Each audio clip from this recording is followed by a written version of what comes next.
नमस्कार, देशोन्नती संपादकीयमध्ये मी ऐश्वर्या शिंदे आपलं स्वागत करते। भारताने अमेरिकेला दिलेले आव्हान अमेरिकेच्या अगदीच जिव्हारी लागल्याचं दिसतंय। एकीकडे ट्रम्प मोदींसोबत आपले चांगले संबंध अजूनही कायम आहेत। भारतासोबत चांगला व्यापारी करार होऊ शकतो असे म्हणत असतानाच दुसरीकडे त्यांचे व्यापार सल्लागार पीटर नवारो यांनी पुन्हा एकदा ब्रिक्स देशांविरोधात गरळ ओकली आहे। ब्रिक्स करारात सामील असलेले देश अमेरिकेच्या डॉलरला पर्याय उभा करू शकतात। या सध्याच्या काल्पनिक परंतु भविष्यात सत्यात उतरण्याची शक्यता असलेल्या कल्पनेने अमेरिकन प्रशासन चांगलेच अस्वस्थ झाल्याचं दिसतंय। त्यामुळेच नवारो यांनी ब्रिक्स समूहावर अतिशय खालच्या पातळीवर जात टीका केली आहे।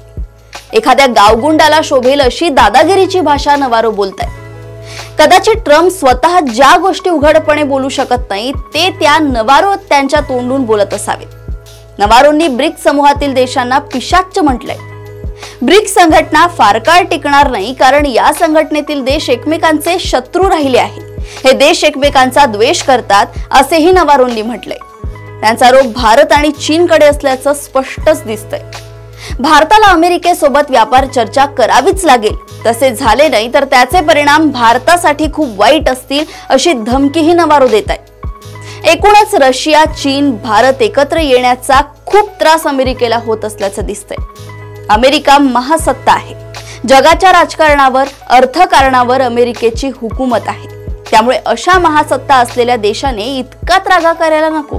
अमेरिकेला कोणी आव्हान देऊ शकत नाही असे ट्रम्प म्हणत असतील तर त्यांनी कोण कुणाशी मैत्री करतो, कोण कुणाला जवळ करतो याची चिंता करण्याची गरजच नाही। त्यात भारत आणि रशियाची अर्थव्यवस्था मृत अर्थव्यवस्था आहे।